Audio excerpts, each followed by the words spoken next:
Chers licenciés, chers amis camarigos, bienvenue dans Contre-Piste. Contre-Piste, c'est l'émission qui met en lumière la course camarguaise, ses acteurs, ses enjeux, mais aussi ses histoires. Aujourd'hui, nous voulons mettre en lumière la partie peut-être la plus sombre, celle qui est cachée sous les gradins, cachée dans les marais, les gardiens. Pour mettre en avant les gardiens, nous avons décidé aujourd'hui d'accueillir Jean-Pierre Durieux, gardien au service de la manade rouge et verte pendant plus de 48 ans. Contre-Piste et Jean-Pierre Durieux, c'est tout de suite. Monsieur Jean-Pierre Durieux, bonjour. Bonjour. Merci d'être venu jusqu'ici à la Fédération, dans notre humble studio, pour discuter un petit peu, pour blaguer, pour revenir avec vous sur des décennies au service de la devise rouge et verte, mais aussi de parler de cette époque que vous avez connue et faire un parallèle avec ce qu'on vit aujourd'hui. Moi, j'aimerais commencer par une question simple, facile. Comment allez-vous ? Ça va, comme un jeune de 82 ans. Comme un jeune de 82 ans, très bien. Moi, j'aimerais revenir avec vous, naturellement, doucement, au fil de la discussion, sur une vie au service des biaous, des taureaux, d'une manade en particulier, mais de comprendre, s'il fallait expliquer aux gens, déjà, qui est Jean-Pierre Durieux. Mais moi, au départ, j'ai démarré très jeune, et je faisais comme les bergers, ils sortent leurs moutons, moi je sortais les taureaux. Et à l'époque, ils étaient enfermés dans un enclos, un petit enclos, et du lever au coucher, on gardait, à bâton planté, comme on dit. Et le soir, on les rentrait, et tous les matins, on faisait ça, et c'est les meilleurs moments que j'ai passés. De garder à bâton planté, c'était les débuts, les prémices, il n'y avait pas encore trop de barrages. Mais il y avait très peu de barrages. Le seul barrage qu'il y avait, c'était pour enfermer les bêtes le soir. Ou Sainte-Anne, par exemple, que c'était clôturé, et la tour d'Anglas. Mais vous avez commencé votre carrière de gardiano, on va dire, directement au Kellar, au service du Rouge et Vert, ou vous avez quand même un petit peu... Non. Mon premier cheval, mon père me l'avait acheté à la famille de Rébuffat. D'accord. Une Daidé, c'était. Et j'avais 12 ans. Et ce cheval, à l'époque, je l'enfermais chez Hérole Fargé à Lunel. Et un jour, Hérole, il arrive, il me dit, je suis embêté. Mon cheval est boiteux, j'ai promis à Jean Lafont, que je ne connaissais pas, d'aller faire une ferrade, et tu devrais me prêter ton cheval. J'ai dit, Hérole, un cheval ne se prête pas. Si. Alors là, j'avais 14 ans. Je lui ai laissé, et le soir même, je suis allé voir s'il me l'avait ramené, et le cheval n'était pas là. Quand j'ai vu ça, je suis allé le lendemain, il m'a dit, mais ton cheval, je l'ai laissé à Sainte-Anne, malgré que son fourgon était là. Et vous ne connaissiez pas Sainte-Anne encore? Ah non, du tout, du tout. Et j'ai pris le vélo de ma mère, de Lunel. Je suis arrivé à Sainte-Anne, je suis tombé sur Marcel Anglade, c'était midi. Et il y avait Marcel Anglade qui était devant la cheminée. Il me dit, qu'est-ce que tu viens me faire, Pétiot? Et j'ai dit, je viens récupérer mon cheval. Il me dit, mais ton cheval n'est plus là. On l'a transféré sur le Corrigeau d'Anglas. Le Corrigeau d'Anglas, c'était contre les Iscles, de l'autre côté. À l'époque. De Sainte-Anne, vous êtes reparti? Alors, je suis reparti, il m'a expliqué où c'était, par Lunel. J'ai passé le pont rouge, le pont des Tauradons, et je suis tombé sur un collègue, qui malheureusement décédé, Henri Grazon, qui gardait à l'époque. Et c'était vers les 3-4 heures d'après-midi. Et là, il me dit, tu tombes bien, si tu veux, viens. Alors, j'ai pris mon cheval au Mouraillon, comme ça, sans selle, et je l'ai aidé à rentrer les bêtes le soir. Et je comptais le ramener en destre. De la bicyclette, le cheval en destre, rentrer jusqu'à Lunel. Le vélo à Lunel. Mais tant que la nuit arrivait, alors il me dit, tu n'as qu'à venir demain. Pendant 3 jours, j'ai fait ça. Et l'école, dans tout ça? J'avais trop envie de rester là. À l'école, je planquais mon cartable dans les androunes. Et je disais, parce que mes parents habitaient 26 boulevard Lafayette à Lunel, étaient boulangers. Et mes parents, c'était nos nounous qui s'occupaient de moi. J'ai dit, surtout ne dis rien à papa ni à maman. Et je planquais mon cartable dans une androune. On ne me l'a jamais volé. Hein. Oui. Il n'y avait pas grand-chose dedans. Et j'ai fait ça pendant 3-4 jours. Et un beau jour, il est arrivé une Jeep. Et c'était Jean Lafont avec un bon homme. Il arrive, il me dit, il n'y a pas Henri Grazon? J'ai dit non, parce que Henri, ses parents avaient des vignes à Émargues. Donc, il fallait tailler les vignes. Alors, il est arrivé, il m'a dit, tu ne veux pas me remplacer? J'ai dit non, c'est hors de question. Parce que normalement, je devais faire la relève de mon père à la boulangerie, par la suite. Vous étiez prédestiné à devenir boulanger. Boulanger, voilà. C'est un autre chemin qui s'est tracé devant vous. Complètement. Et en fin de compte, Jean Lafont arrive ce jour-là, il m'a dit, j'ai dit non. Henri, Jean Lafont est venu, et je lui ai menti, j'ai dit que tu n'avais pas pu venir, je te remplace. Il m'a dit, mais est-ce que ça te plaît? J'ai dit oui, mais enfin, en faire le métier, c'est complètement différent. Et je suis passé avec Marc, et avec Henri, on a été, parce que Jean Lafont, à l'époque, il habitait au Machou. Machou, c'est au Kellar, après les Orthès. Oui. On y a été en vélo, et quand on est arrivé là-bas, en 2 mots, je vous le dis, hein, quand on est arrivé là-bas, Jean Lafont, il me dit, mais je te connais, toi. Ben, j'ai dit oui, c'est moi qui gardais. Il me dit, mais ça te plaît? J'ai dit oui, mais alors Henri me tape sur l'épaule, il me dit, n'importe comment, c'est toi qui me remplaces. J'ai dit, mais c'est non, non, tu me remplaces. Et c'est là que j'ai fait le métier, grâce à un cheval. Et le métier de Glory, il a commencé par un vélo, voilà, une bicyclette, un cheval. Vélo, une bicyclette et un cheval. C'est ça. Et ce même cheval, excusez-moi, ce même cheval, quand je suis parti à l'armée à 20 ans, je l'ai vendu à Henri Aubanel, que j'avais besoin d'argent pour partir à l'armée à Lille. Je l'ai vendu à Henri Aubanel. Comment il s'appelait ce cheval? Hein? Il s'appelait Santin. Santin. Très bien. Ce qui est intéressant, c'est votre rencontre avec Jean Lafont. Là. C'est les premiers... Mais Jean Lafont, c'est la première fois que je le voyais. C'était que je ne connaissais pas. Je n'avais jamais entendu parler. Et j'ai fait le métier grâce à un cheval. Comme un cheval. Ce qui est intéressant dans l'univers de la devise rouge et verte et de cette malade en particulier, c'est que tout au long de son histoire, elle a été jalonnée par la présence à sa tête de pélo important, imposant, que ce soit Fernand Granon, que ce soit Louis Nicolin, Jean Lafont au milieu. Voilà. Et Fernand Granon, vous en avez des souvenirs avant? Fernand Granon, je l'ai connu quand je gardais dans les Serpentins avec Marcel Anglade. Alors, et à l'époque, pour ne pas y aller tout le temps à cheval, j'avais 2 chiens, Gitan et Venise, et j'envoyais des chiens, comme font les bergers. Oui. Et ce jour-là, je l'ai entendu hurler de loin parce qu'il avait une voix qui portait. Il me dit, et en arrivant sur moi, avec sa charrette, la jardinière, il a dit, attache-moi les chiens. Et Marcel Anglade, il m'a dit, attache-les, c'est l'ancien pélo. Mais il avait une voix tellement qui portait, il m'avait fait peur. Et oui. J'ai attaché les chiens quand même. Hein. Oui, bon. J'ai attaché les chiens. Et je regrette, en fin de compte, de ne pas l'avoir beaucoup plus côtoyé. Parce qu'il m'a tellement fait peur. Alors, je mangeais chez André Blaquier au Kellar le soir, quand je rentrais les taureaux à la nuit noire, en vélo, moi. Hein. Tout se faisait en vélo à l'époque. Hein. Et je passais devant sa maison, Polydor, ça n'aurait pas été aussi vite que moi. Ah oui. La tête baissée, même il m'a eu vu, il m'a eu gueulé. Hein. Et hop, je partais. À la sortie du Kellar, vous faisiez le petit tour de France. Ouais. Ah oui. C'était Fernand Granon, un personnage qu'on a enterré en 63. 63. D'accord, vous étiez déjà rentré au service, vous êtes rentré en 59 59, je suis rentré à la Manade. Et quand vous êtes rentré, le paysage de la Manade, est-ce que c'était comme on a connu de nos jours avec des amateurs qui venaient ou c'était que des salariés ou des Le premier que j'ai connu en tant qu'amateur, c'est Denis Servière. Après, il est venu Paul Lopez. Il est venu plusieurs... À l'époque, après, quand on faisait beaucoup... Parce qu'à l'époque, on faisait à peu près entre 50 et 60 déferrades. Hein. D'accord. Il y avait Pugue qui venait, Roger Pugue, Fourmeau, Gilbert Fourmeau, qui avaient des chevaux. Et tout se faisait sur Sainte-Anne, les ferrades. Tout sur les Sainte-Anne? Les ferrades, oui. D'accord.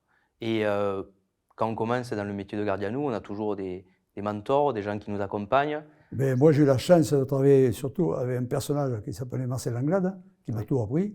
Comme on m'a toujours dit, les anciens, ils t'en prennent, ils t'en laissent, mais il faut les écouter. Et je l'avais écouté, il m'a beaucoup appris. Beaucoup appris? Comment il était, Marcel Anglade, comme personnage? Comment il était avec vous quand il vous accompagnait? C'était très gentil.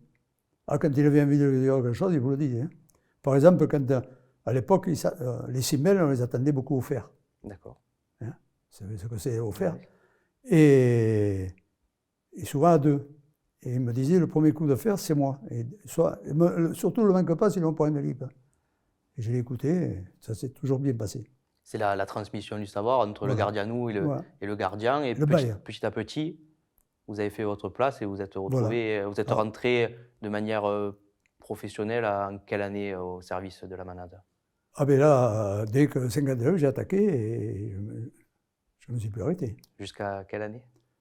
En 2007. En 2007. J'ai fait 48 ans. J'ai fait 38 ans chez Jean Lafont et 10 ans chez M. Nicolet. Ça fait presque 50 ans de taureaux, de simbéos, de vaches? Ben oui, parce que malgré ça, j'ai continué un peu d'y aller, parce que j'ai fait embaucher mon neveu, Geoffrey Barberac, du temps de M. Nicolet, je parle. Oui. Et j'ai continué.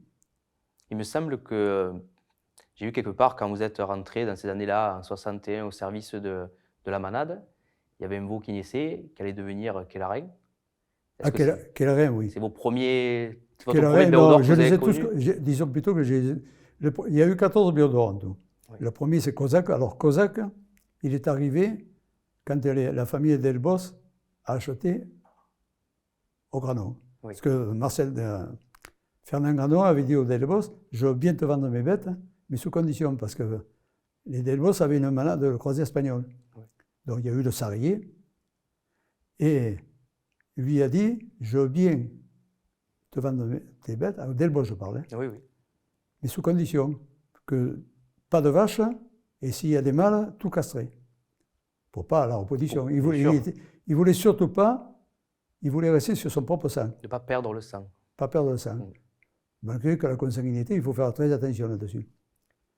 Voilà. Et donc, quand Jean Lafont a acheté la manade en 50, là j'y étais pas encore, hein, en 56,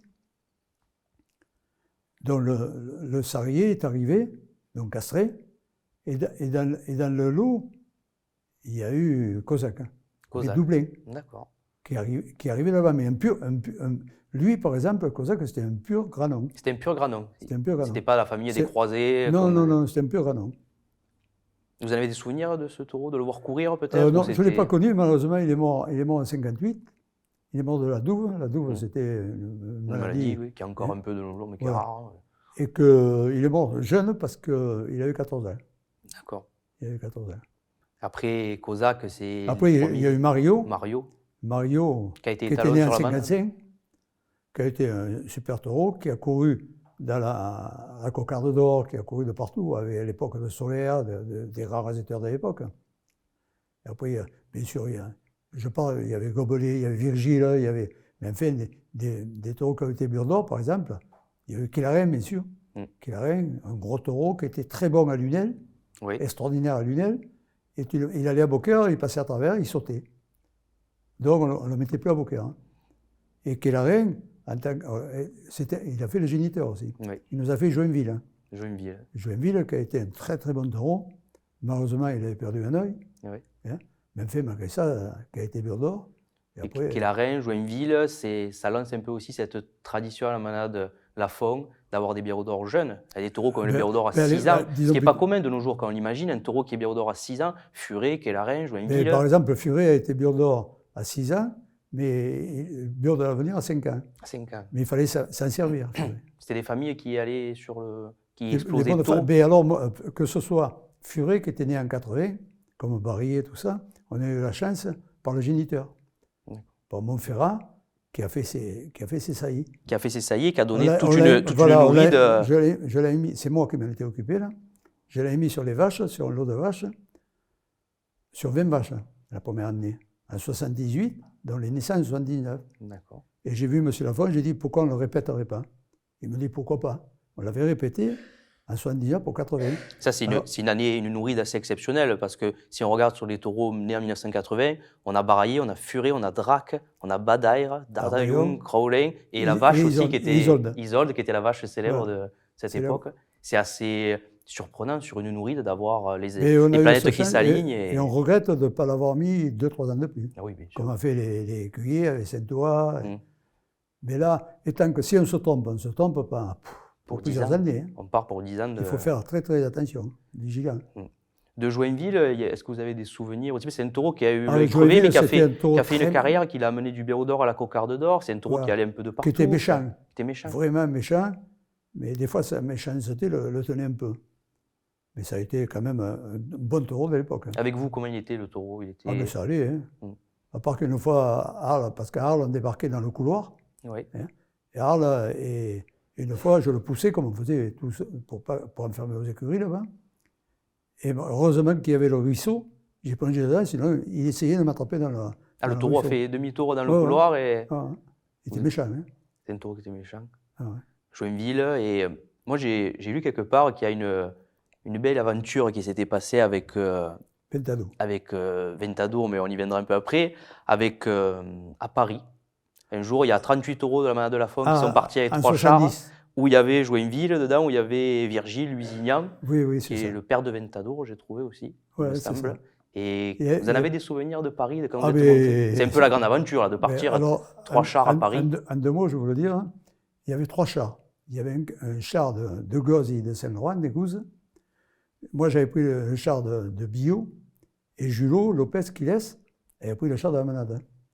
Et je me souviendrai toute la vie, on allait aux anciennes halles, on arrive dans Paris, et on ne savait pas où on allait. Et oui. Et Julien arrive, il dit, on va prendre un taxi, et on va suivre au taxi. Oui, vous n'avez pas le GPS à l'époque. Non, on va suivre au taxi. Et à un moment donné, les gendarmes nous ont arrêtés. Donc Julot, le premier qui était devant, il arrête, nous on se gare avec Gozi derrière, et on part à pied pour voir ce qui se passait. Et les gendarmes tournaient autour du camion, il dit, monsieur, Julot arrive, il me dit, mais gaga, il me demande le pourquoi. J'y regarde. Hein. À l'époque, les camions n'étaient pas étanches comme maintenant, Oui. ça coulait de partout. Ah oui. Alors Julot, il dit, messieurs les gendarmes, je vais vous expliquer, chez nous, au maximum, ils font 30 km, ils font leurs besoins avant et après. Et oui. Mais jamais dans le camion. Oh. Mais il dit par Julot. Alors le gendarme nous a dit, mais où vous allez? Ben, j'ai dit, on va au Hall, hein. Allez-y. Et vous êtes arrivé au Hall, ils avaient monté des arènes Il y portatives. avait des arènes portatives, que c'est Jean Lafont qui avait le micro, qui expliquait. Alors il y avait 4 taureaux en pointe. Donc il y avait Roger Pascal, il y avait César, enfin. Et Les restes du Caridas. Et les 2 autres étaient en boulet. D'accord. Et même un soir, on avait un qui s'appelait Sabatoum, qui avait fiché une lippe à un fort des Halles, parce que les 2 emboulés, et c'était Jean Lefond qui était au micro. D'accord. Et ils avaient ouvert, je m'en souviens de toute ma vie, ils avaient ouvert la porte pour les pompiers pour le sortir, Oui. par-dessous les gradins. Et Jean Lefond au micro, il a dit, vite fermé, sinon le taureau va partir dans Paris. Et le taureau se promenait sous le théâtre. Oui. Et le théâtre était portatif. Et le taureau s'était échappé des arènes. Le taureau avait sauté, il a Oui. vu la porte. Ah. Hop, il était rentré et il s'est promené dessous. Et mon gardien va s'en occuper. Il était venu Daniel Pellegrin, Oui. qui Pélo. rasait à l'époque, hein, m'aider à l'attraper. On avait pris une lippe là-bas dessous. Vous avez attrapé ce Un taureau, taureau de 5 ans, Sabatoum. Sabatoum. Qui a fait carrière un peu après? Non, pas énormément. Oui. Mais qui a failli déjà s'échapper dans Paris, ce qui est Voilà. déjà en soi une belle Il n'a pas carrière. échappé. Et même on devait faire une brigade sur les Champs-Élysées, Oui. qu'on avait mené 3 chevaux, et ça nous avait été interdit à Oui. l'époque. Je vous À parle pas l'époque. d'ailleurs. Alors aujourd'hui, je pense que ça serait encore pire. Ah, pff. Mais quand même, ça Parce que Jean Lafont- paraît incroyable de nos jours d'imaginer 3 camions, 3 chars remplis jusqu'à Oui. rabord Ah de oui, oui, taureaux, c'était à monter rabord, à hein. Paris, faire une Et, course. et je triais comme les défend à pied. Parce qu'on avait pris D'accord. des chevaux. Ah ben oui, c'était dans les anciennes halles, et c'était fermé. Toi, moi. Avec un carrosse. Oui. Et Alors des fois, il en passait un qu'il ne fallait pas, mais. Est-ce qu'on Je peut faisais- la regretter, cette époque Ah, ben, où la course camarguaise s'exportait en dehors de nos frontières naturelles, Ben, avant, on allait où il y avait partout, des emboulés de partout, des courses De dans des partout. portatives? de partout. Et oui, mais malheureusement. Et puis c'est une époque aussi où les taureaux, ils commençaient leur carrière dans les villes, mais aussi travaillaient en KPA à cheval. Je crois que des taureaux comme Ségrin, Ben, comme par exemple, d'autres taureaux ont commencé leur carrière. Aurias, qui a été un très bon taureau, mais sa première course, il l'a fait avec les charlots, les bomberons, à Nîmes. D'accord.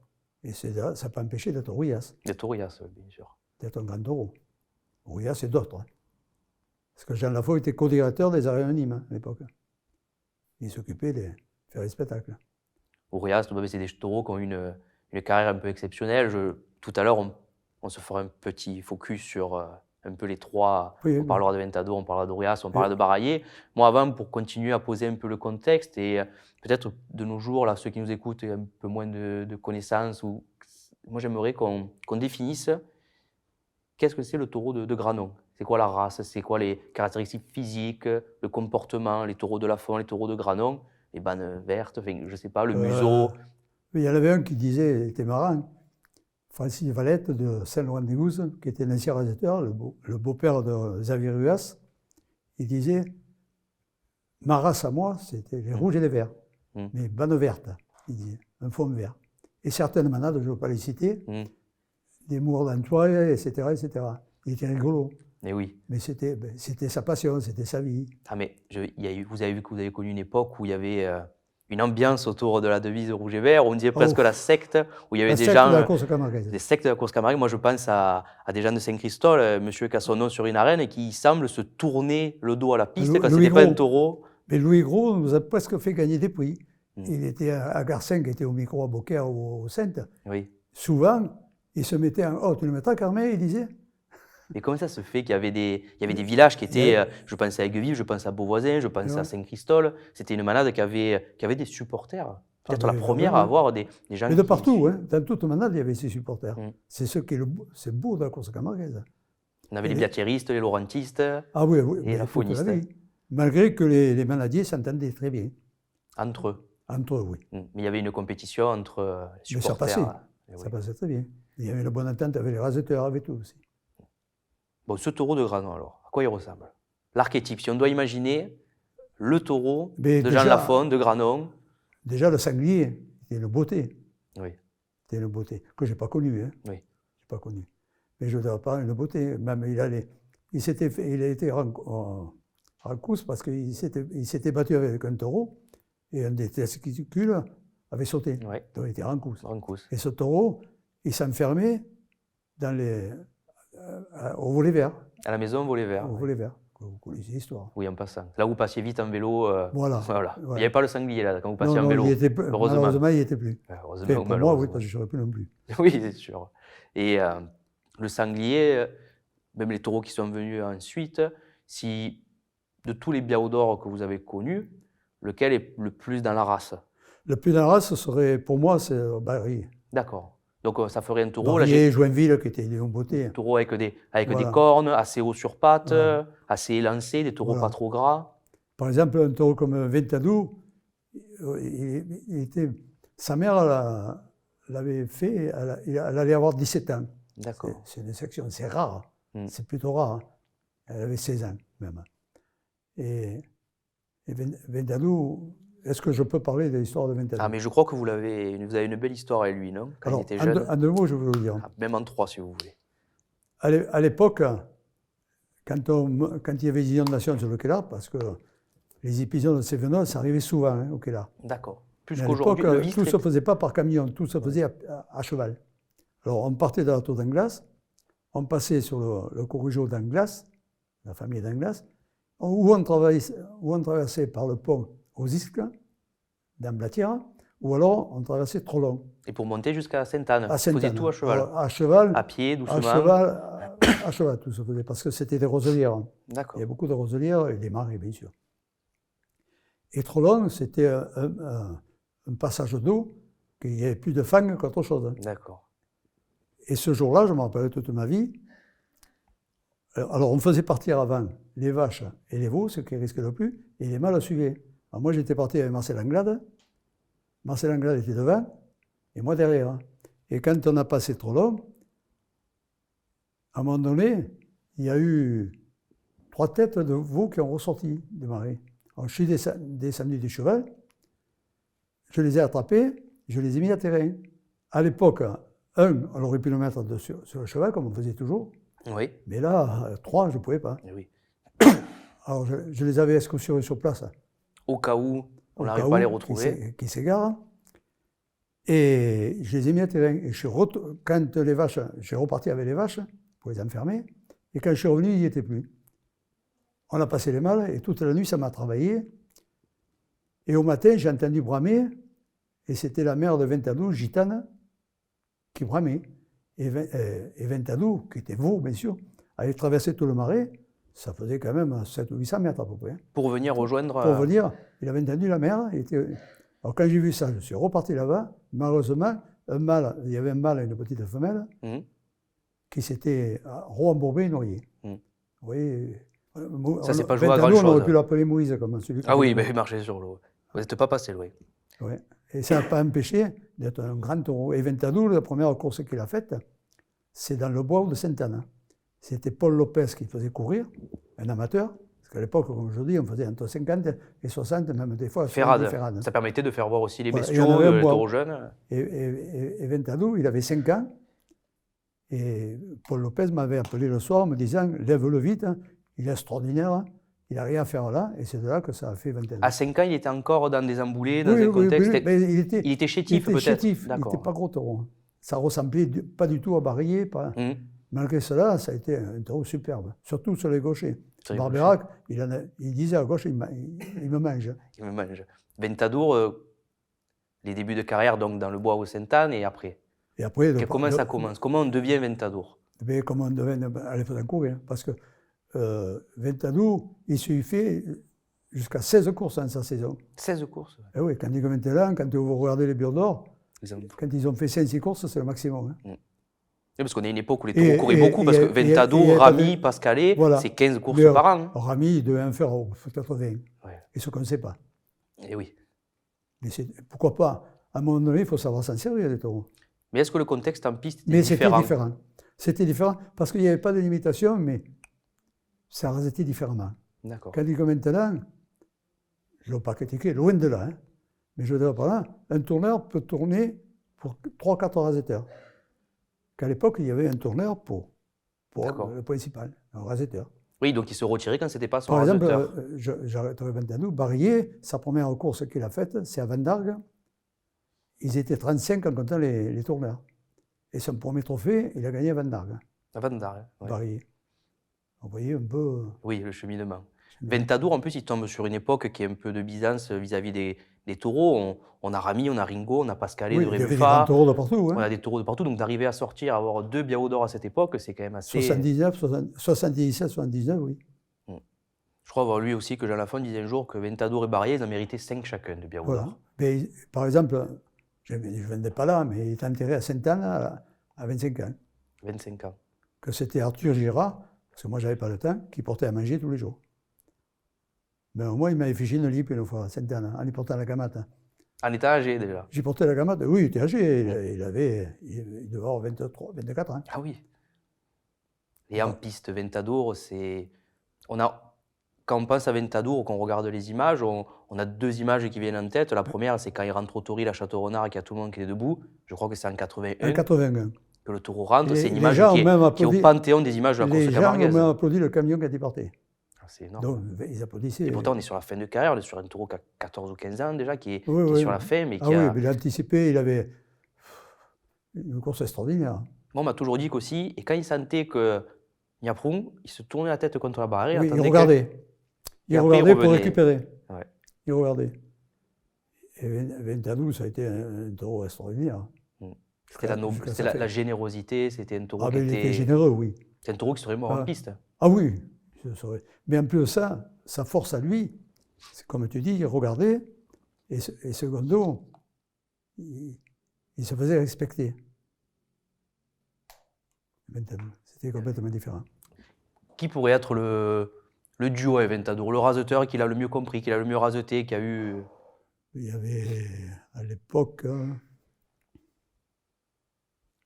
il y avait Rado. Oui. Il y avait... C'était Chaumel. Il y avait Jackie, il me semble. Chaumel, je ne me souviens plus bien à l'époque. On a aussi une vidéo, il y a le jeune Nicolas Triol qui fait un bisou au frontal de Ventadour sur un rasé. Nicolas, oui. Quand on imagine un taureau qui est intelligent, qui sait se reprendre en piste, qui sait se placer, c'est sûrement un taureau qui, avec vous, avait une certaine intelligence. Ah ben l'intelligence, énormément. Je vous dirais, Ventadour, quand on le menait à Beaucaire, on mettait un cimel avec, j'attachais le cimel, lui non. Il ne supportait pas une corde. Alors j'étais obligé de le mettre pour un cocarder, oui. Mais vite je lui levais. Il n'a jamais touché les autres taureaux, le cimel par exemple. Et en piste, il n'a jamais mis de coup de corne non plus, c'est un taureau qui était... Mais il avait une anticipation énormément. Non, il a bousculé, oui. Ouais. Il a bousculé un tas de rasetteurs. Ventadour, vos plus grands souvenirs de Ventadour? Ah ben déjà, de le faire courir. Ouais. Et quand on y portait... Mes plus grands souvenirs, c'est quand je le faisais courir et quand... Comme je vous ai expliqué, quand je le mettais dans le Toril, que je ne l'attachais pas. Et je le surveillais, je lui disais, oh, fais gaffe, hein. Il y a ton collègue à côté. Hein. Et oui. Lui, il est attaché, non toi. Il avait un Simbéo attitré? Non. Bon, on avait très peu de Simbel à l'époque, on avait 4 Simbel. Hein. Pour toute la manade? Pour toute la manade, oui. Ah, de nos jours, on n'est plus sur... Mais Jean Lafont avait raison. Il disait, les Simbel, ça ne sert pas à grand-chose. J'ai dit, monsieur Lafont, quand même, ils nous rendent bien service, les Simbel. Déjà, quand on faisait la transhumance et qu'on partait de la Tour d'Anglas pour aller à Sainte-Anne, à travers Marais et tout, souvent, c'était les Simbel qui passaient devant. Et les bêtes étaient habituées. Déjà, avec la garde. Et tant qu'on gardait l'hiver, je gardais sur les terres de Cacha, de l'autre côté. Et l'été, je gardais dans les Demoiselles, par exemple, où il y avait Aubanel. Alors, Aubanel était d'un côté et nous de l'autre. Et vous de l'autre, oui. Alors, quand c'était les vaches, on gardait les vaches, mais quand c'était les mâles, c'était pareil. On faisait très attention. Cette expédie de Ventadour, c'était quand, comment? Ben, Vous l'avez arrêté à quel âge? On l'a arrêté, il avait 16 ans, sur Lunel. Oui. À Lunel. On l'avait arrêté à 16 ans. Donc Ventadour, époque un peu faste pour la manade de la faune. Taureau qui était accompagné, quelle était un peu la même nourrice, la même époque, les taureaux qui accompagnaient Ventadour? Mais c'était la période, il y avait Rouillas. Rouillas, on peut en parler un petit peu d'Ourias, qui est aussi mais un par autre exemple, symbole de la manade de je la faune. pense que Ventadour l'a un peu caché. D'accord. Parce que c'était à la même période. La différence que Rouillas, on reprochait oui et non, c'est qu'il y avait un duo avec Chaumel, qui était extraordinaire. Je peux le dire, sans Chaumel, Rouillas, on n'en aurait pas parlé comme on en a parlé. D'accord. Comment c'était Rouillas en piste comme taureau? En piste, il avait une grosse anticipation. Et comme je disais, Rouillas, sa première course, il l'a faite avec les bombers, la troupe espagnole, à Nîmes. À Nîmes. À Dublin. Et Rouillas a couru aussi. Et une anecdote sur Rouillas, après on parlera avec Ventadour, je l'avais mis pour la Palme d'Or, le lundi de la Palme d'Or, on avait une course d'emboulé à Renaissance. À l'époque, c'était Henri Alessis qui était le président. Et la première vache, c'était coupé la banne, et je l'ai rentré. Et lui avait couru troisième, il avait sauté pendant un quart d'heure. Et Henri, à l'entracte, il arrive, il m'a dit, gars, la première vache, elle n'a pas couru longtemps, mais je dis, t'inquiète pas, celui qui a sauté, on va le répéter. Ah, vous l'avez fait doubler? Attends, plus que doubler. Et je l'ai remis cinquième. Et cinquième, il a sauté pendant pas loin d'un quart d'heure de plus, ça faisait demi-heure. Hein. Et à un moment donné, la trompette sonne, Henri me dit, oh, tu le rentres? Je dis, laisse-le un peu plus. Et Alain Zerti, qui rasetait ce jour-là, le père de Ludo Zerti, tout ça, a pris une lippe que ça fait peur. Il a anticipé. Au bout du troisième quart d'heure? Ouais. Et après, on l'a rentré. Mais c'est de là qu'on a connu Rouillas. Rouillas, c'est parti, c'était un taureau qui avait du sang, qui sautait beaucoup. Je disais à Zert et à Alain, j'ai dit, c'est grâce à toi qu'on a connu Rouillas. Après, c'est Chaumel. Hein. Oui, qu'il a fait. Mais c'est intéressant de pouvoir observer aussi qu'un taureau jeune, on ne lui demande pas la même chose qu'un taureau confirmé. Et je vous dirais que de 3 jours, je ne le trouvais plus. Il s'était caché. Caché. Et de se dire, les jours bars, celui-là, il m'a fait. Ah ben là, d'attriplé. Ça a été Rouillas. Mais il y avait des taureaux qui avaient beaucoup de sang, jeunes, les taureaux de la faune. Énormément de sang. Taureaux qui sautaient beaucoup. À l'époque, tous les doublins, on les essayait ou dans des trucs comme ça, ou alors Jean Lafont était bien, suivait beaucoup Christian Moncourture, Nimeno. D'accord. Et à Sainte-Anne, le bois de Sainte-Anne, on les faisait courir doublés. Et Nimeno venait s'entraîner. Les passer en KPA. En KPA. On venait s'entraîner, pas tuer. Hein. Oui, mais c'est pas plus mal, ça les part, les taureaux. Et même à Christian, un jour, je lui dis, il y avait Jean Lafont, je lui dis, tu ferais un bon rasetteur. Alors Jean Lafont, il dit non, c'est un bon maître. Parce qu'il faisait comme s'il avait planté les bandes d'arrière. Et donc il partait. Il allait à la tête. Et ça a été un garçon extraordinaire, celui-là aussi. Nimenio. Mon courteur, Nimeno. Des gros taureaux, Rouillas, le regret qui nous vient jusqu'à nos jours, quand on pense à grands taureaux comme pas eu le Biao d'Or, on pense de suite à l'imaginaire collectif, à Rouillas. Rouillas, qu'est-ce qui s'est passé? Il s'est passé des choses, ça a été la période de Ventadour. C'est Beau Ventadour qui l'a couvert. Qu'il a couvert. Et quand il avait été Biao d'Or en 77, 79, parce qu'il était né en 74, quand Ventadour était né en 68. Oui, donc c'est un taureau, il est arrivé, et quand la fin de Ventadour est arrivée, elle a été bloquée par... Voilà. Ça faisait une royale qui était quand même assez importante. Surtout, la plus grosse époque, c'est l'année de Paris. D'Ardaillon, Drague, Raoulin. Isolde qui a été dans le duo à Lunel, que Jean Lafont l'avait mis en plus. En supplément à la fin de la grande course. Bon, Baraillé, venons-en à lui. Quand j'ai reçu ici, la dernière fois, Jean Mansuy et Michel Naval, que je salue, je leur ai demandé est-ce qu'il y a un taureau qui vous a marqué. Et moi, quand toute l'année, on part sur le terrain avec le pôle Transpion faire des animations, qu'on rencontre des clubs taurins, quand on demande est-ce qu'il y a des taureaux qui vous ont marqué, Baraillé, ça revient quasiment tout le temps. Et pour des raisons différentes, mais celle qui vient à chaque fois, c'est qu'on me dit Baraillé, c'était la classe. Mais Baraillé, c'était quoi? Mais Baraillé, ce qu'il avait de bien, c'est que déjà, il anticipait sur le rasé, et quand il avait pris 2 ou 3 rasés, il se changeait de terrain de lui-même. Tu pouvais faire un rasé, il n'y allait pas. Barrier, il avait un sens de la piste qui était Énorme, énorme. énorme. Barrier, il avait d'abord jusqu'à sa fin. Et on avait arrêté en 93 parce que on avait désinfecté, enfin, ils avaient désinfecté avec du grésil, le taureau. Et le taureau, par son intelligence, il n'a pas voulu rentrer. Et le public l'avait sifflé. C'est le jour où tout le monde est rentré avec des poubelles pour Voilà, essayer de le les faire. gens, non, oui, il y a eu ça, bien sûr. Et je me rappelle toute ma vie, j'avais ça, et j'avais vu, comment il s'appelait, Guy Rocoul, qui était à l'époque, qui s'occupait Le des arènes de Torillero Nîmes. des arènes de Nîmes, le grand-père de Rafi, le Voilà, de torero. Rafi. J'y avais dit, ça m'est venu de suite à la tête, j'y avais dit, tiens pas, pour arroser la piste. Hein. Il m'a dit, si, c'est enfermé là-bas. Et je l'avais fait rentrer au G. Tu sais pourquoi? Parce que étant que je les avais mouillés, j'y avais levé l'odeur. Ah, Et de là, il était rentré. il était rentré. Parce qu'il ne voulait pas rentrer. Hein. C'est quand même assez surprenant ce L'intelligence, jour-là. non, par son intelligence. Ouais. Et je ne m'empoisonne pas dans cette écurie. Et peut-être que le plus intelligent ce jour-là, c'était le taureau et pas le public qui le Ah non, sifflait après une carrière même aussi le public, importante. en 95, qu'on avait mis sur la bulle, Oui.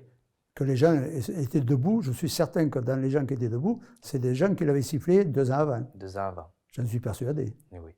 Mais bon, ça c'est la fin, les débuts de Baraillé. Parce que tout à l'heure, on me parlait de Van Dargue. Ah ben, Là, ça a commencé. voilà. Bestio, Les c'est le taureau qui débuts, avait beaucoup de sang. il sautait beaucoup, Beaucoup. énormément. Mais comme disait Jean Lafont, il y a sauteur fuyard et sauteur de sang. Lui, c'était un sauteur de sang. Comment on le reconnaîtrait, le sauteur fuyard et le sauteur de sang? En courant. Il faut, comme on dit, sortent de la contre-piste, qu'il a de la... Les faire recourir. Et par exemple, Baraillé, j'allais toujours en contre-piste et j'y parlais beaucoup. J'y parlais énormément et il ne m'a jamais sauté dessus. À gauche ou à droite, hein, il a eu sauté, bien sûr. Il a eu sauté, mais il vous a jamais sauté Parce dessus. que j'y parlais. Parce que quand je le triais, on y parlait. Et Baraillé, c'était un de ceux qu'on triait au pas. C'est rare que je le triais en faisant galoper. Et quand je l'embarquais avec la course dans la jasse de la tour d'Anglas, c'est marrant parce que à l'époque, on l'enfermait, on fermait le portail, après on reculait le camion, et j'ouvrais les portes, j'étais avec lui dedans, et j'y parlais. J'ai dit, oh, tu monteras quand je te le dirai. Et il allait souvent, je m'écartais, il m'a eu passé à ça, hein. Il m'a eu passé à ça. Hop, il se mettait toujours à gauche de l'échelle du camion. D'accord. Toujours là. C'est sa place. Voilà.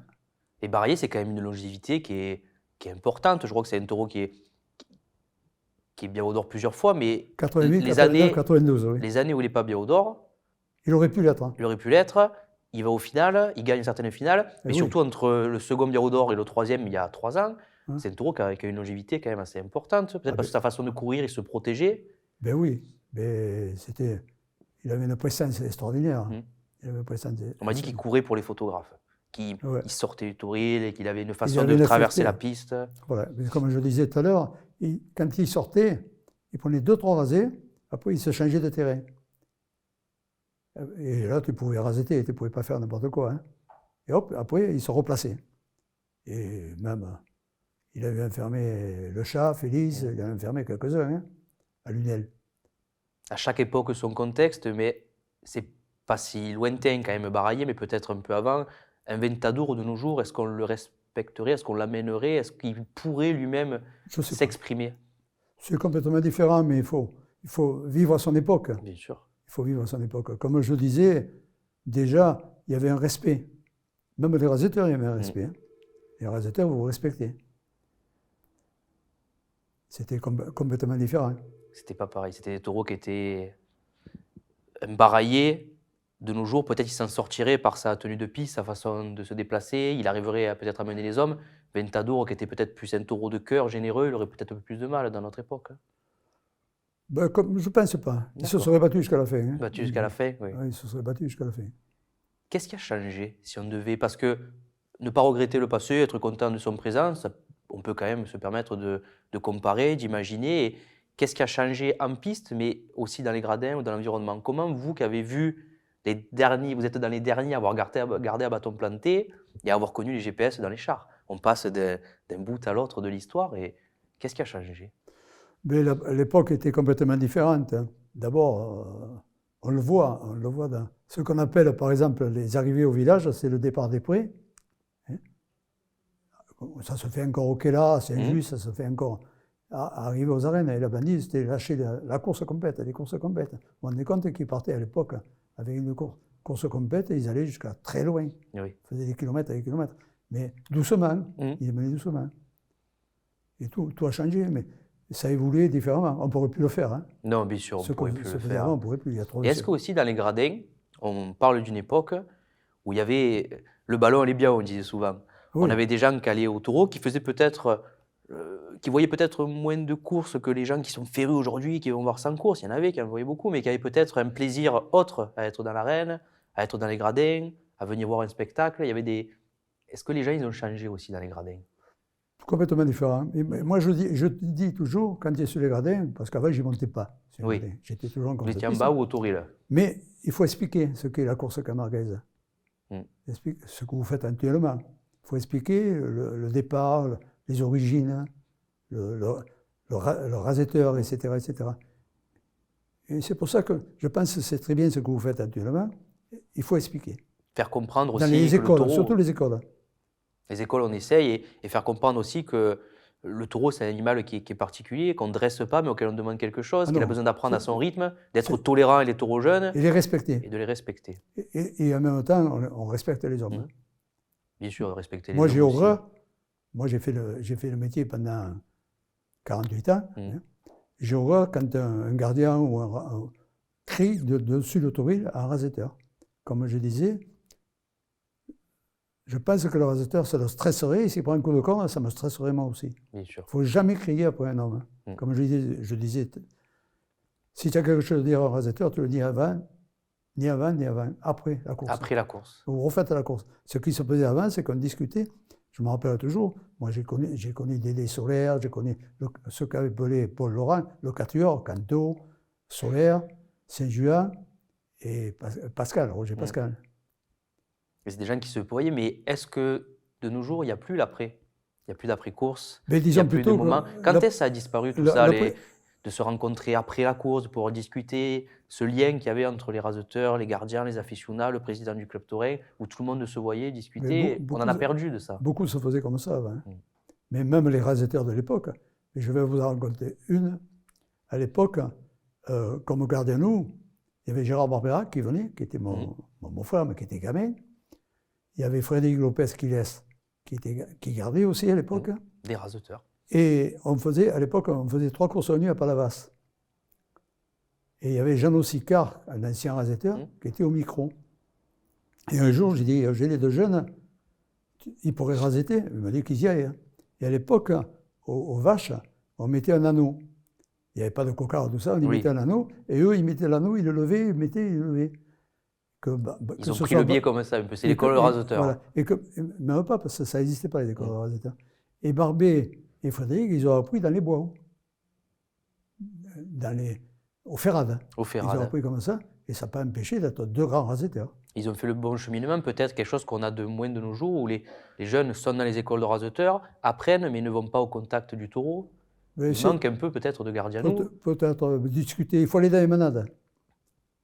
À l'époque, Francis Saint-Juan, qui a été un grand rasetteur de la quatrième, et lui, alors, il montait à cheval, à la manade, parce que son père avait 3 chars au début. Oui. Et il conduisait le char, il rasetait après. Que plusieurs fois, j'ai dit, oh, Francis, qu'il t'arrive rien. J'avais 16-17 ans. Il m'a dit, rassure-toi, je fais très attention, c'est pas vrai, il rasetait. Il rasetait, oui. C'était un cascadeur même. C'était des messieurs, c'était le carré d'as. Ouais.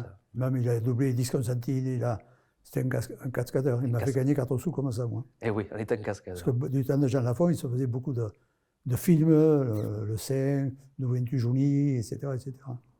Oui, parce qu'on va parler de Jean Lafont là. Mais avant, vous avez cette chance d'avoir évolué dans un écosystème où il y avait les taureaux, la manade, mais il y avait ce qu'il y a autour, de rencontrer des gens, de faire des films, d'avoir... Ah ben oui. Mais j'ai eu la chance de côtoyer, de manger avec Romy Geder, Alain Delon, tout ça, grâce à Jean Lafont. Après, beaucoup de films qui se sont tournés.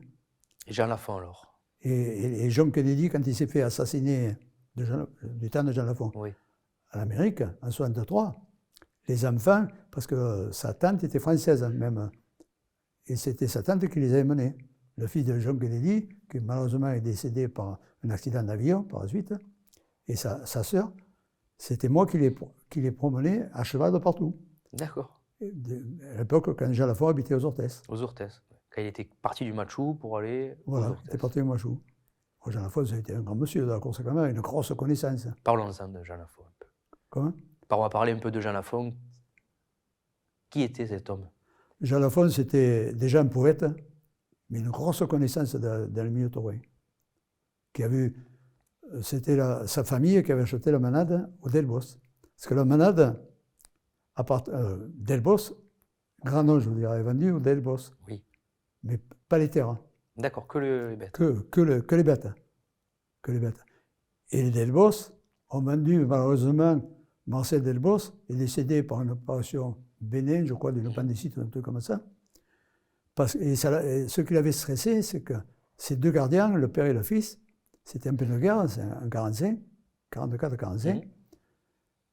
Le petit avait trouvé une grenade, d'allemand ou je ne sais pas quoi, il avait découpillé, et cette grenade les avait tués tous les deux. C'est une histoire du Kellar, ça. Deux gardiens, le père et le fils au Kellar, le père et le fils, grenade, oui. à Cadéné là-bas. Oui. À Cadéné, et ça l'avait stressé, Marcel Delbos. Il en est mort. Il en est mort, et en 45, 46, en 46 plutôt, la famille de Jean Lafont a acheté la manade, hein, et c'est Jean Lafont qui a géré.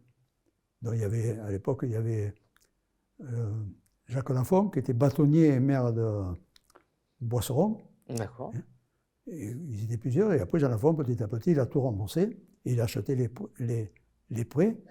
Mais Granon, avant de mourir, en 63, il est mort, en 62, 62, 61, il a dit, parce que malgré que les bêtes les aient vendues, les terres étaient à lui.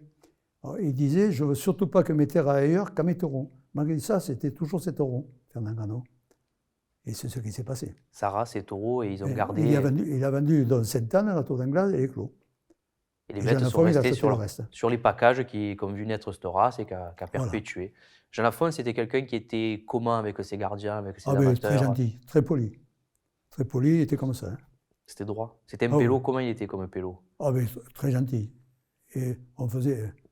Je me rappelle, moi j'allais... Parce que malheureusement, il faisait beaucoup de... Comment c'est qu'on appelle? Sur Palavas, non pas Palavas, la Grande Motte. Un bateau, comment c'est qu'on appelle ça? Il se faisait réballer. Du jet ski? Du jet ski, oui. Et il était tombé, il s'était fait mal, il ne pouvait plus monter à cheval. Oh. D'abord, en 70, quand on est passé sur Paris, j'avais laissé Lusitan pour faire des photos. Ouais. Pour avoir des photos, et il ne montait plus. C'est de là qu'on a géré la manade. Hein. Il a arrêté de monter à cheval. Et puis en 48 ans, à ses côtés, vous avez quand même dû avoir une relation privilégiée dans la sélection. Un grand monsieur. Mais il faisait toujours poser des questions quand même. Par exemple, quand j'avais mis Montferrat comme géniteur, oui. Je l'avais vu à Manal, je ne connaissais pas, c'était la famille de Ventadou, par gitane. Et je l'avais vu, j'avais dit, il y a un beau doublin, qui est d'une beauté terrible. Il m'a dit, on n'a qu'à le mettre. J'ai dit, mais il n'a que 2 ans, on le mettra à 3 ans. On l'a mis à 3 ans. Donc ça, c'était, comme je vous ai dit... Sans le faire courir que sur la lignée, sur les familles? Sur la lignée. D'accord. Et Montferrat, c'était, par la suite, mais sa méchanceté, parce qu'il était méchant. Mais en course, il était tellement méchant qu'il passait à travers. Il est trop. Trop méchant. Mais en tant que géniteur, ça a été le meilleur géniteur qu'on ait eu. Il a bien lié. La manade par elle-même a été beaucoup en consanguinité. D'accord. On a essayé. Hein. Une fois, je vais vous en raconter une, qui est la vérité un peu ça. Une fois, Jean Lafont, il m'a dit, on est beaucoup en consanguinité, il faudrait essayer. Alors, on avait mené 10 vaches à la palue, sur un étalon de Laurent, Dauphin, il s'appelait. Ouais. Et je me rappelle toujours, on avait eu 8 naissances. Et sur les 8 naissances, doublins ou des charlottades comme ça. Oui. Et à l'époque, il y avait eu 6 femelles et 2 mâles. Malheureusement, dans les 2 mâles, il y en a un double, bêtement, il s'est coupé la patte, on n'a pas pu le garder. Et les vaches, à 2 ans, à la fin de l'année, quand elles avaient 2 ans, à la fin de l'année, parce que j'avais fait faire entre 10 et 15 courses Oui, pour les... dans le bois, Bien pour sûr. vraiment savoir ce que vous avez. Dans le ventre. Et il me restait un mâle. Mm. Et je l'avais mis exactement comme Rouillas pour les bombères, parce qu'il venait à Nîmes. Et à la fin de la course, Jean Lafont, il arrive et me dit, et d'où il vient celui-là? Ben, j'ai dit, monsieur Lafont, il vient De l'expérience. de Dauphin. Ah bon? Mais il me dit, il faudrait peut-être l'essayer sur un lot. J'ai dit, bah, attendez, il a que 2 ans, pareil, comme j'avais fait à Oui. Rouillas. Il faudrait attendre. Pour ça, il m'écoutait. Hein. Il écoutait moi, il écoutait Marcel, il écoutait... Et en fin de compte, quand il a eu 3 ans, Marcel Anglade, lui, il n'aimait pas. Le mélange. Il voulait pas mélanger. Il voulait garder la race pure. C'était le bail, moi je le considérais. J'ai dit, Marcel, attends un peu, on va voir. Et on avait une course, justement, à Baillargues. D'accord. Et ce jour-là, j'appelle M. Lafont, j'ai dit, dites, j'ai mis Dauphin, je l'appelais Dauphin. On ne l'avait pas mis sur un lot, hein, Oui, de oui. vache à riz. Je l'ai mis, vous devez venir le voir. Et je l'ai mis là-bas. Et Jean Lafont, il avait mangé, je me rappelle, il mangeait à Boisseron chez son cousin, Jacques Lafont. Pour ça, il était souvent à la bourre, comme on dit. Il est arrivé, et quand il est arrivé, je l'ai fait courir. Il a été mauvais. Ah oui. Mauvais de mauvais. Hein. Et en fin de compte, tu sais ce qu'il m'a dit? J'avais trié, malheureusement, il faut en parler, parce qu'on ne pouvait pas tout garder à l'époque. Hein. Oui. J'avais trié un lot de vaches pour Nîmes le lendemain pour l'abattoir. Il m'a dit, bandit une vache, j'en ai sauvé une. Et met Dauphin à la Et place. mets Dauphin à la place. Et Marcel m'a dit, tu as bien fait. Oui, Marcel qui était fervent défenseur des bannières vertes. Oui, c'est bête de parler de trucs comme ça, mais c'est la vie. C'est la vie d'une manade, d'une... Parce que si on avait, par exemple, 80 naissances, à l'époque, on faisait beaucoup de naissances, on éliminait autant de bêtes. Bien sûr.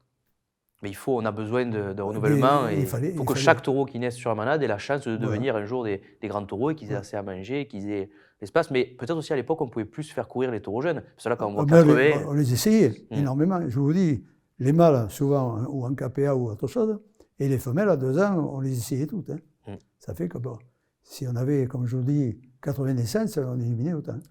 On tournait sur 300, 320 bêtes. Pas de dauphin, du coup. Donc pas de banne blanche et tête carrée qui rentre. Non. Comment on survit mais en consanguinité à ce point? Par la suite, du temps de Louis Nicolin, ils l'ont fait. Ils l'ont fait. Par exemple, d'Éric, il y a du cuvier.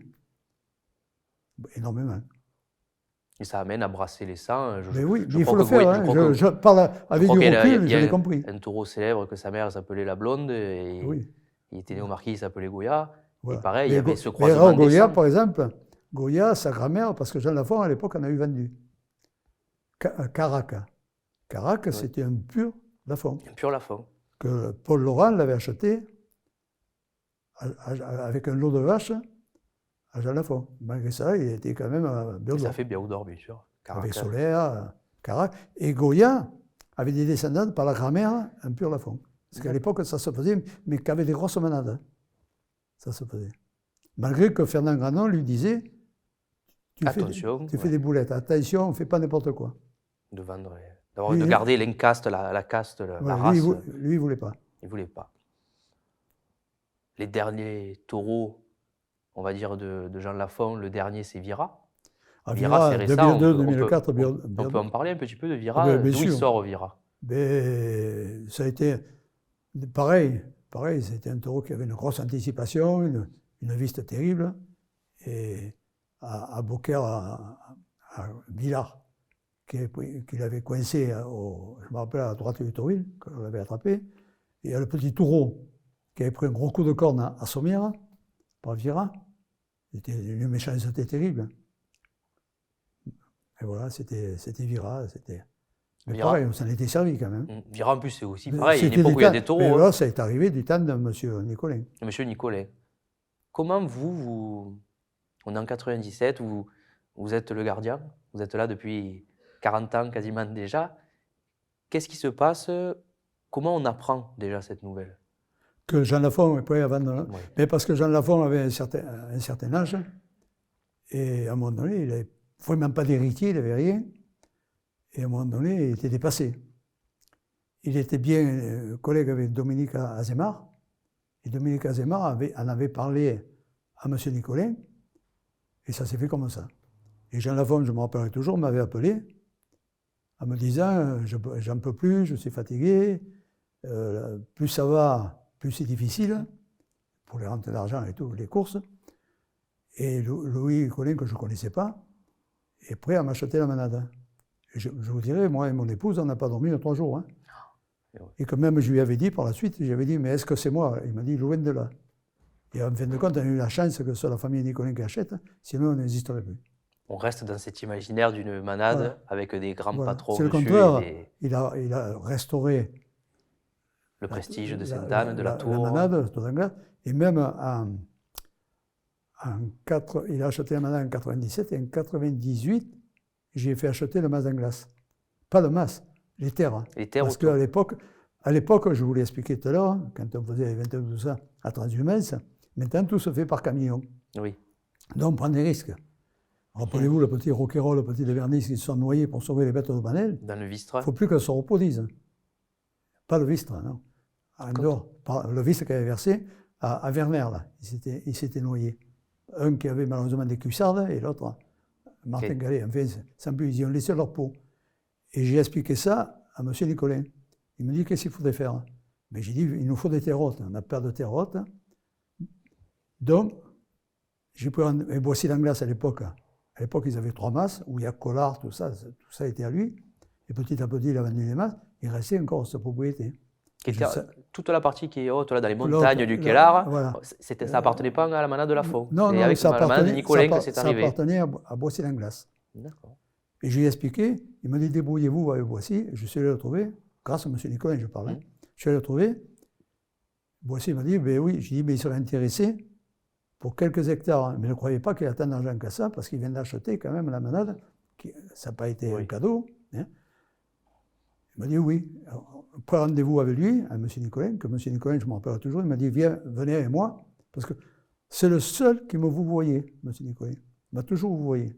Que je disais à mon neveu Geoffrey, que j'avais embauché Geoffrey en 97, il m'a dit, laisse faire, tant qu'il te voit, c'est que ça passe bien. Ça passe bien. Un monsieur comme ça. Comment c'était Louis Nicolin? Un homme extraordinaire, il avait un cœur. S'il avait envie de vous dire quelque chose, alors je vous explique, je vous finis. Et en sortant, c'était entendu pour 12 hectares, en sortant, il arrive, il me dit, et si on achetait le mas et le reste? J'ai dit, vous, oui, mais pas moi je n'ai pas un radis. Et on peut remercier la famille Nicolin, donc Colette Nicolin et M. Nicolin, d'avoir acheté la manade, sinon elle n'existerait plus. Elle n'existerait plus? Vous pensez que... Il a fait restaurer tout, c'est à coûter, hein. Le mas en glace, etc. Hein. C'est une beauté, et plus.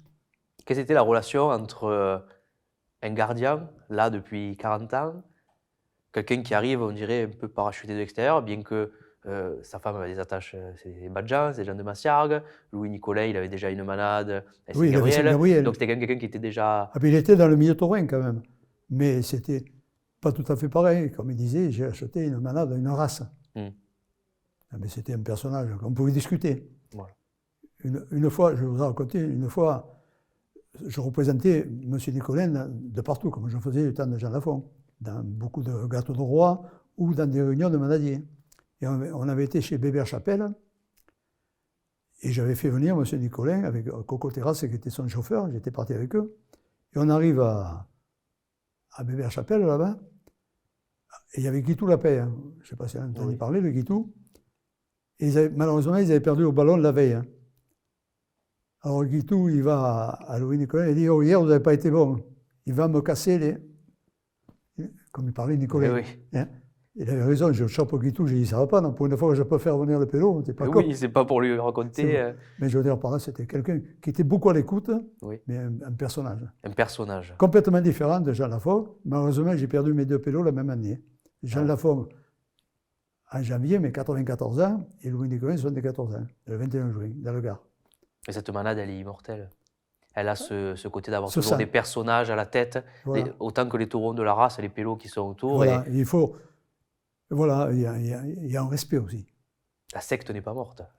Encore aujourd'hui, on voit des taureaux qui... Il y a la devise, comme Blatière qui ont le supporter. Nous, c'est la devise rouge et verte, que c'est Frédéric Batifort qui s'en occupe maintenant. Il y a eu Roger Patus, à l'époque. Hein. Les gueux vives. Les gueux vives, hein. Là, c'est pareil, ils Les suivaient fiefs. partout. Ils mettaient du monde dans les arènes et ils applaudissaient des fois, qu'il ne fallait pas, mais ils applaudissaient. Oui, au moins, ils faisaient monter un peu la à la température. adrénaline.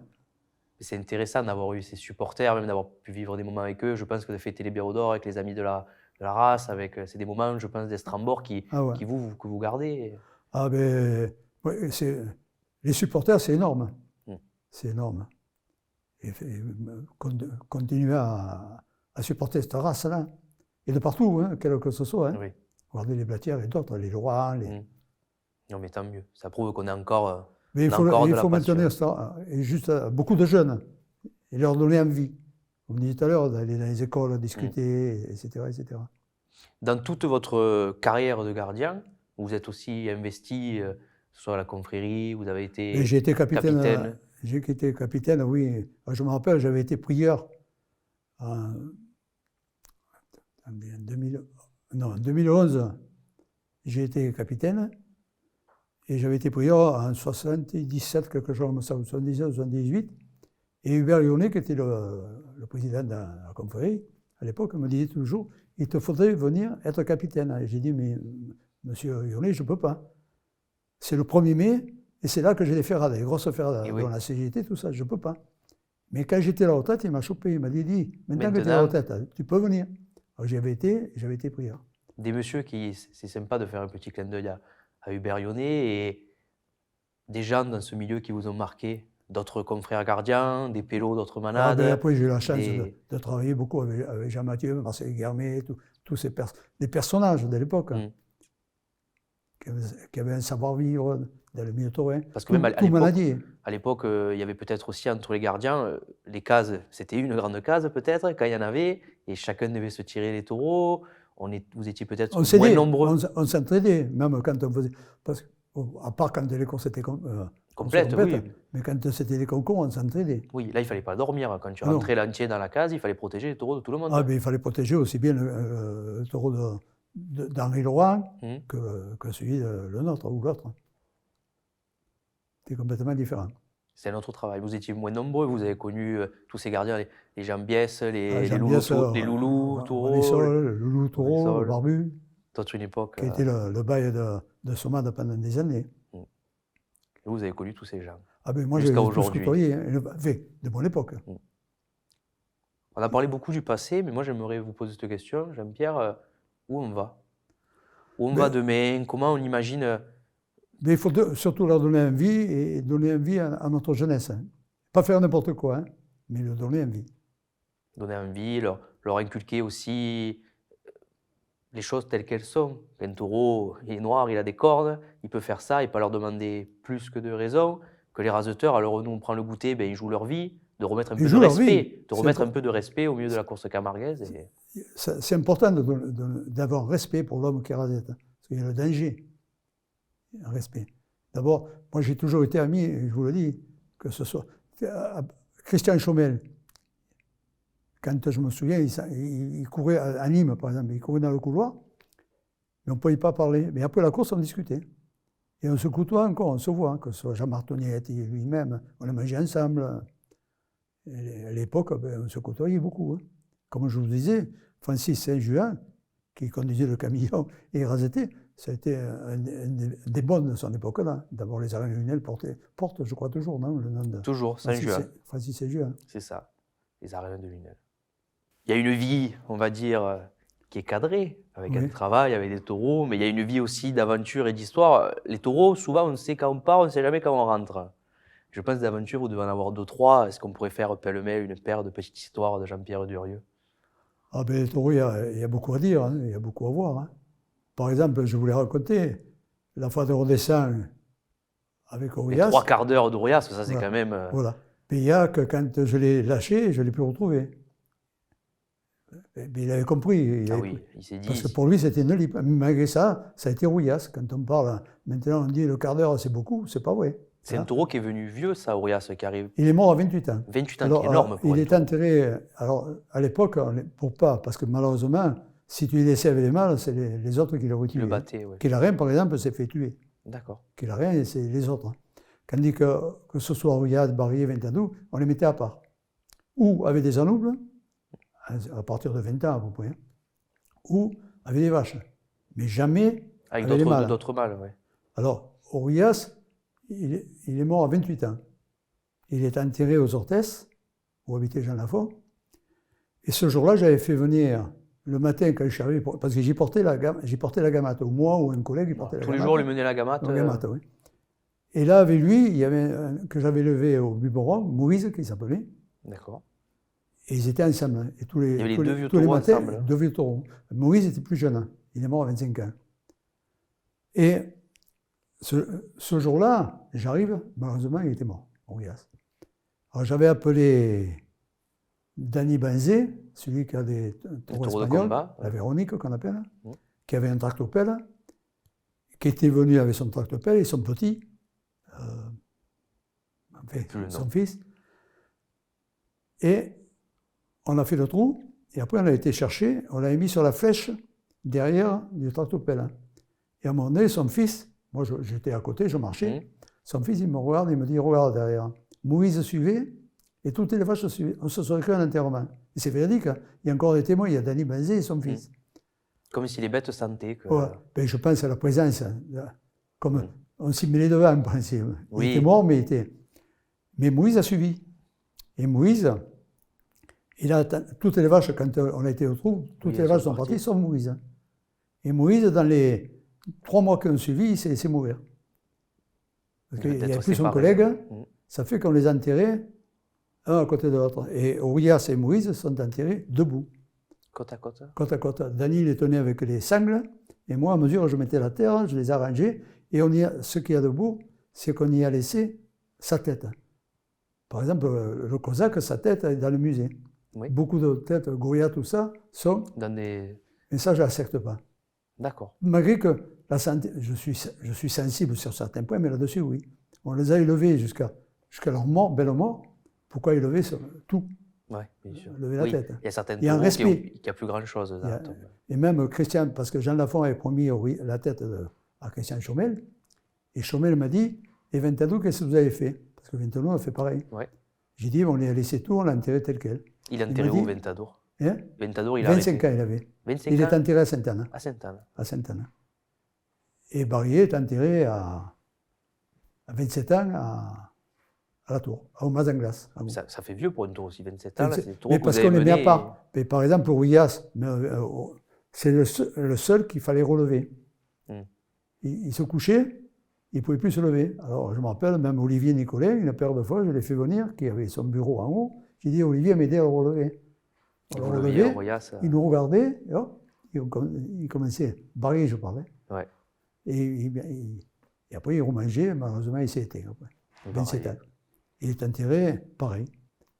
C'est un mythe. Et Vira, pareil, est enterré au Mazanglas.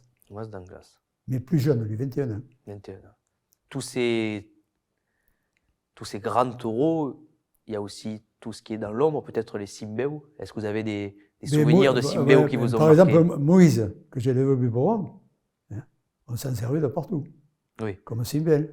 Quand à l'époque on faisait les gueux mortes, mais quand c'est eu à échapper. Les gueux mortes, la course au royal dans le plan. À l'époque, les gueux mortes, il y avait le royal qui courait le jeudi, complète, avec les raseteurs de l'époque.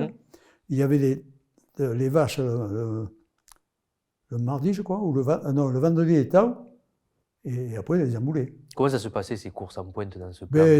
C'était raseté pareil. Raseté pareil, et même celui qui était au micro disait, quand il était en contre-piste, vous pouvez raseter parce que la contre-piste est aussi large. Oui, grande. Oui. Vous pouvez lever vos attributs même en contre-piste. Et puis moi, j'en parlais avec Luc Mézy, qui est un ami, qui me disait que de raseter dans le plan des gueux mortes, il fallait attendre que le taureau saute les barrières, qu'il se mette dans les angles, et que c'était en contre-piste qu'on pouvait faire les raser, mais que c'était les gros taureaux de la Roger faune. César, tout ça, il raseté avec gueux mortes. Tous les grands de l'époque ont raseté. Mon frère a raseté aussi. Dans ce plan, oui. Est-ce qu'il y a un regret vis-à-vis des taureaux? Quelque chose que, peut-être pas comme le Béodor d'Ourias, ou est-ce qu'au final, il y a un regret, quelque chose que vous êtes satisfait de... Pas un regret. Ce qui m'a fait mal, c'est quand les gens ont sifflé, et, comme je le disais, Barrier à Nîmes. Et vous l'avez arrêté le soir même, vous avez dit maintenant, c'est fini. On s'est vu avec M. Lafont, J'ai dit, qu'est-ce que vous en pensez? Il me dit, on l'arrête. On ne siffle pas un taureau comme ça. Jean Lafont, il avait un respect pour son taureau. Il avait raison, moi j'aurais fait pareil, mais il y était à lui. On l'avait arrêté. Et après, il a recouru sous la bulle. Et après, on l'avait mis à Vauvert, et après, on l'avait arrêté. Vous l'avez arrêté, ouais. À un certain âge, il vaut mieux les arrêter. Partir en haut plutôt que de pousser jusqu'à qu'on garde une mauvaise image. Que de souffrir. Il y a les bonnes images. Il y a un taureau qui est passé un peu dans l'ombre de l'histoire, mais qui aurait pu être un grand taureau, mais pour quelques petits détails, ça n'a pas fait. Beaucoup de taureaux. Mais ils ont passé à travers, parce que bon, à l'époque, il y avait quand même de bons taureaux, même dans les autres manades. Hein. Et on ne peut pas, comme je vous disais, on ne peut pas tout garder. Hein. On va essayer de ne pas être trop chauvin, mais un gros taureau qui vous a marqué, qui n'était pas un Lafont. Oh, mais je vais vous dire la vérité, moi, les taureaux, de qui qu'ils soient, je les aime. J'ai un respect. Et après, il y a eu Goya. Moi, Goya, je l'ai vu courir, je suis allé en contre-piste plusieurs fois, il m'a eu sauté à côté. Il m'avait fait peur aussi. Ah oui. Alors je disais, il est un peu de la race. Alors je dis, oui, à tout moment. Je l'ai même dit plusieurs fois à Henri Lebrun. Ah oui, au moins. Il y a eu un taureau que j'ai aimé aussi, Saint-Ouen, qui sautait énormément, mais de cuillé, qui était très méchant. À Saint-Rémy-de-Provence, il avait déshabillé à l'Arcon. Qui était gardien de Laurent. Qui était gardien de Laurent à l'Arcon. Et que j'avais dit, fais gaffe, il faut se lever. Et je m'étais levé juste avant. Sinon, j'aurais pu prendre la lippe comme lui. Il a pris une lippe. Saint-Ouen, Goya. Ouais. Goya et d'autres, Rami, les taureaux de l'époque. Là, on parle des légendes. Et si on parle des légendes noires, il faut parler des légendes blanches. Christian Schummel, c'est toute une époque. Mais tous les rasateurs, quels que ce soit. Mais un que j'aimais beaucoup, c'était Roger César, le gaucher. Il avait un rasé, et un peu ça, c'était un gagneur. C'était un gagneur. Quand il a la tête, c'était pour lever un attribut. Hein. D'abord, si vous le voyez encore dans les arènes, il râle. Quand il voit, putain, il ne passera pas celui-là. Les rasés qui ne vont pas à la tête. Ouais, les raseteurs. C'est un râleur. D'abord, dans la vie, il faut être un peu râleur quand il est raseteur. Si on roumègue, c'est qu'on va bien. Il faut roméguer. Voilà. Et en parlant de jour où on roumègue ou on rondine, on n'a pas parlé de la cocarde d'or. Est-ce que vous avez des souvenirs de taureaux de Lafont qui se sont vraiment plu dans cette course, qui ont été des taureaux de bourre, des taureaux de travail, comme on pourrait dire? Mais par exemple, un taureau qui s'est appelé Périclès, qui n'a jamais été un grand taureau, mais il avait gagné la cocarde d'or. L'année que Frédéric Lopez, qui laisse, avait été le meilleur raseteur aussi. Il a gagné la cocarde d'or. Périclès. C'est une course qui vous a plu ou que vous avez... C'était une course à part. Qu'il fallait savoir que le taureau, presque, c'est pas qu'on le sacrifiait, mais il subissait. Oui. Il subissait beaucoup, énormément. Il fallait qu'il soit après le taureau. Il fallait que le taureau, et surtout pas le faire courir quelque temps après. Lui, alors, il fallait le protéger. Ou alors, malheureusement, il y en a qu'on ne gardait pas. Qu'on ne gardait pas après. Mario, par exemple, a été à la cocarde d'or, n'a pas empêché des tableaux d'or. Bien sûr. Mais ça fait des taureaux qui, à la fin de leur carrière, après avoir a été un grand taureau. Sont prêts à aller à la cocarde d'or. Ça ferait, c'est pas mal. Je crois que Joinville a fait la cocarde d'or. Oui, mais beaucoup de grands taureaux, oui. À l'époque, avec Jean Lafont, on s'en servait. Oui. Énormément. Il s'en servir des taureaux, oui. Comme je vous dis, les taureaux, ils couraient, hein, beaucoup plus que ceux qui courent maintenant. Il fallait, c'est comme ça, hein. On ne peut pas empêcher que ça ait été le bon taureau. Hein. On a parlé tout à l'heure des Simbéo, l'outil du gardien. Et le second outil, ou compagnon, si on peut dire, pour être un peu plus... c'est le cheval. Ah, le cheval, ouais, j'ai vu. Est-ce qu'il y a des chevaux qui ont marqué votre vie? Oh, tous mes chevaux. Oui. Tous les chevaux, j'avais un respect pour eux. Et après, c'est comme ça. J'avais plusieurs montures. Moi. Plusieurs montures? Ouais. À mon époque, oui. Et comme je disais, je les faisais moi-même, à l'époque. De les dresser, de les faire, d'aller les acheter jeunes? Et oui, mais c'est une autre époque. C'était autre chose. Et une manade, par exemple, ça amateur ne peut pas tourner. Oui, rendre hommage aux amateurs. Il y a des gens qui vous ont accompagné pendant 50 ans. Parce que les amateurs, c'est plus que des amateurs. On dit ça des amateurs, mais les amateurs, ça ferait presque des professionnels, hein, qui ont tellement envie et qui paient de leur personne. Qui paient de leur personne. Quand j'ai petit, le Rouquayrol, tout ça, qui ont laissé leur vie pour pouvoir sauver des taureaux. Et moi, je me rappelle des gens comme Jean-Pierre Martin qu'on avait à l'époque, mais ils venaient de Fontanès, pareil, ou en Vespa ou en mobilette, et quel temps qu'il fasse. Hein. il habite à Fontanès, il se débrouillait à venir par les chemins pour pouvoir venir nous aider à charrier les bêtes. Et c'était qu'un amateur. Qu'un amateur, oui, mais il avait... Mais une personnalité. Il faut les respecter. Vous avez formé des oui, jeunes qui sont devenus gardiens professionnels par la suite? Ben oui. Déjà mon neveu, Geoffrey. Oui. Et après, il y en a eu, Guillaume, il y a beaucoup de jeunes.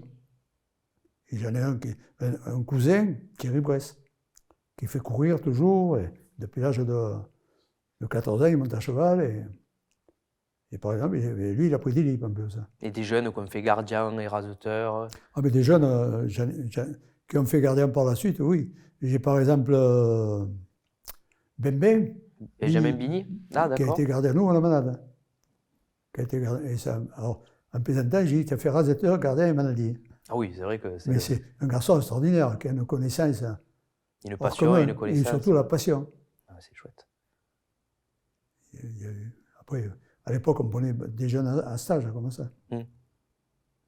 C'est sûr qu'en 50 ans, vous en avez vu passer des petites têtes blondes. Non, mais il y a des trucs qu'on ne se rappelle plus après. Hein. Bien sûr. Côtoyer tellement de monde.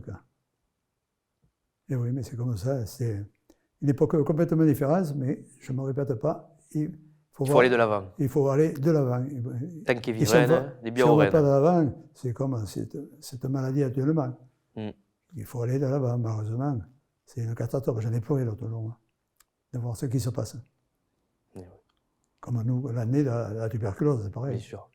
Qui s'est tué des troupeaux complets, qui n'auraient pas dû. Des malades entières, des races, des races complètes. De la génétique. Et heureusement que la génétique, qu'Henri, il a su repartir. Avec les... Mais là, peut-être que la Cube, c'est 2000 à 2008, on va dire, le plus haut fort. On est en 2025, bientôt 2026. On arrive à peine à s'en relever. On a mis 20 ans à retrouver des familles, à retrouver de la génétique, à retrouver... Oui, mais ça a été dur. Il faut faire très, très, très attention. Hein. Même à l'époque, je me souviens toujours, j'étais président de gardien. À l'époque, j'allais à la fédération et Jean Lafont avait reçu une circulaire. Il y avait marqué « Messieurs les propriétaires de taureaux Camargue, tout le cheptel bovin français est en train de s'assainir de la tuberculose, dont il y en avait dans la France entière. Dans la France entière. On en retrouve que chez vous en Camargue, on va sévir. » Et j'avais lu cette lettre à la fédération. Il y avait beaucoup de maladies, comme ça se faisait toujours. Oui. Et je n'avais pas été bien compris. Je ne vais pas le dire, malheureusement, il y en a qui ne sont plus là. Et qu'il y en a un même qui m'avait dit, occupe-toi des affaires de ton patron, nous on est assez grands pour savoir ce qu'on a à faire. Et j'en avais parlé à Jean Lafont, il m'a dit, quelle bête qu'il y a, parce qu'à l'époque on faisait le cutie. Le cutie, c'était un petit truc. Et suivant comme il réagissait, alors il pouvait réagir par le stress, ou par la fièvre par exemple, mais ça ne veut pas dire qu'ils sont porteurs. Malheureusement, moi, une paire de fois, ils ont réagi par le stress. Je les ai, parce que Jean Lafont m'avait dit, quelques bêtes qui réagissent, l'abattoir. On tue. Oui, le but c'était de... Et Pierre Léonardon, qui était veto, il me dit, Mertest, et tant que vous tuez, comme je l'ai dit tout à l'heure, autant de naissances, vous éliminez, le meilleur test, c'est là-bas. Vous le voyez vraiment. Et je touchais, mais il n'y en a pas. Je touchais du bois, oui. On a toujours passé à travers. La manade, Oui. Malheureusement, ils avaient été obligés d'abattre beaucoup de manades. Bien sûr. Il y en a qui ont épuré, il y en a qui ont dû abattre, mais... Que si on s'était pris avant, peut-être on n'aurait pas tué comme ça. Mais ça doit nous servir de leçon. Ça nous a servi de leçon, mais malheureusement, en ce moment, on le voit. Avec ce qui se passe, avec cette merde-là. 20 ans plus tard, la sagesse fera son œuvre. J'espère. J'espère, heureusement, qu'il y a des gens qui se battent pour ça, pour le conserver. Et tout ça, il faut le dénoncer. Je pense, même qu'on a des élus qui se battent pour ça, et les maladies, et les gens qui ont des domestiques, etc. etc. Bien sûr. Heureusement. Mais bon. Les pauvres, quand on voit ça. Oui, toujours un demain dépeuplé. Le taureau, qu'est-ce qu'il représente pour vous?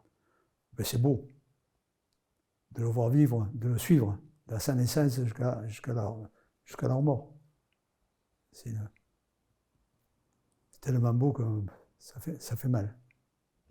C'est un animal qui est fascinant, qui vous a toujours... Qui est fascinant. Et qui arrive à vous comprendre, malgré que ce soit une bête. La vision complètement différente. Comme je vous disais, Barillet, quand il était dans les arènes, je me mettais à ce près à côté, et une fois, il y avait Gérard, le père de Guillaume, qui s'était mis à mon côté, qui venait faire courir avec moi. J'ai dit, Gérard, fais gaffe, hein. Il saute. Hein.